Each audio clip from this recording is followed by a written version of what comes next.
Hi there, guys. Thought I'd take you for another ride in the old semi-truck today, and we'd listen to a little bit of the Glenn Beck show together.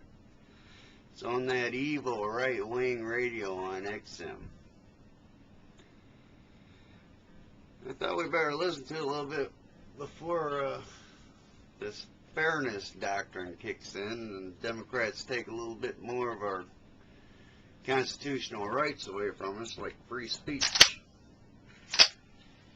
I do wish someone would tell them that that's not very polite.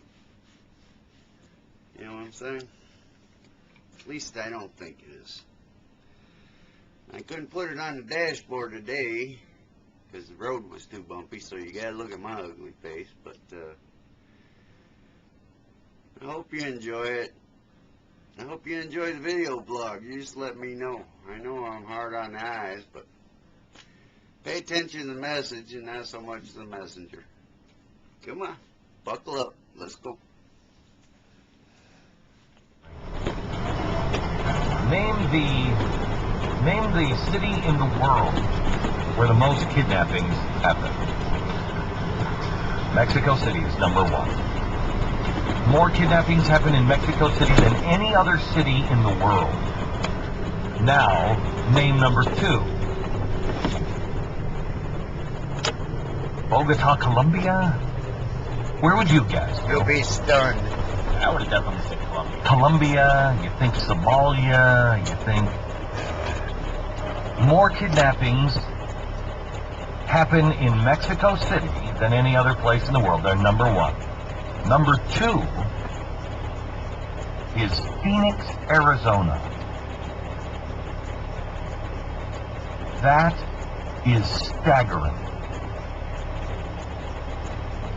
I love Phoenix, Arizona. I used to live in Phoenix. I was just in Phoenix.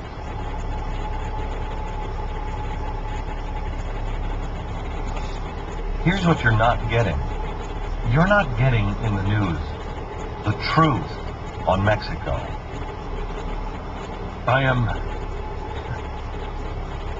God bless them, man. You're not going to find this story in the AP. You're not going to find this story anyplace else. You'll find pieces of it on the front page of the Wall Street Journal today about the violence in Mexico, the paramilitary groups that are in Mexico City. But let me give you this. Drug cartels continue to terrorize Mexico. Texas officials are planning for the worst-case scenario. How to respond if violence spills over the border, and what to do if thousands of Mexicans seek refuge in the United States. Spokesperson for Texas Governor Rick Perry says a multi-agency contingency plan is being developed, and it will focus primarily on law enforcement issues, including how to handle an influx of Mexicans fleeing the violence. At this point, we're focusing on what is spillover violence. The immediate concern, if any, would be that. More than 5,300 people were killed in Mexico last year in connection with criminal activity. The plan, currently in Texas, does not address the potential flood of refugees, though it may be something that comes into consideration. The Vice President for Defense and Foreign Policy at the Cato Institute says worst-case scenario, Mexico becomes the Western Hemisphere's equivalent of Somalia. Mass violence and mass chaos. Sorry. This would clearly require a military response from the United States. Okay?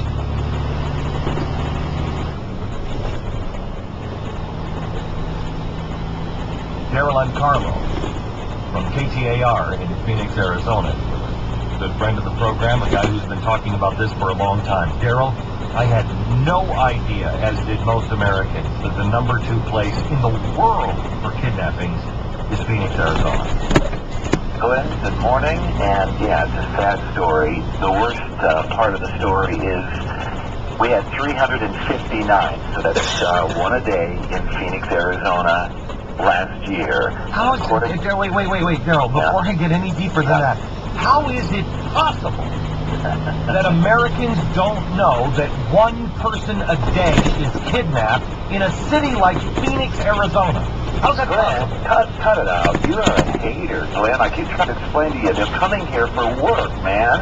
They only want to work here. There's no drugs involved here. There are no cartels involved here. And that's the reason. Nobody wants to know this because we want this to be a nice, friendly exchange of humanity over the border. I was talking to a buddy of mine in law enforcement on this issue off the air yesterday, and he said, Errol, on the border patrol, we see this as Pakistan. You think it's Daniel Pearl getting his head chopped off. We see, and these are guys who work Pakistan, we see what's going on the U.S.-Mexico border identical to what's going on in the Pakistan region. So you talked about Colombia, talked about Mexico City. This is the United States of America, Glenn. And for every kidnapping we hear about, according to my sources, there are 3 to 5 we have no idea happened. Who are the people that are being kidnapped? How is it happening? Yeah, a lot of it's the drug cartel information. Last time I was on your show, we were talking about the drug cartel coming in with their fully automatic weapons, and they're here for fair. That's a big part of it. So it's an exchange of the drugs. Somebody messes up in the drug front, and the next thing you know, somebody's being kidnapped for ransom. That's a big chunk of it. Out of the 359, how many were returned? I don't have the answer to that, Glenn. It's a great question. Don't have the answer to that. I know that the numbers run anywhere from $25,000 to $500,000 is what the ransom fees were last year in Phoenix, Arizona. I cannot tell you how many were returned. Who's overseeing this? What agency? What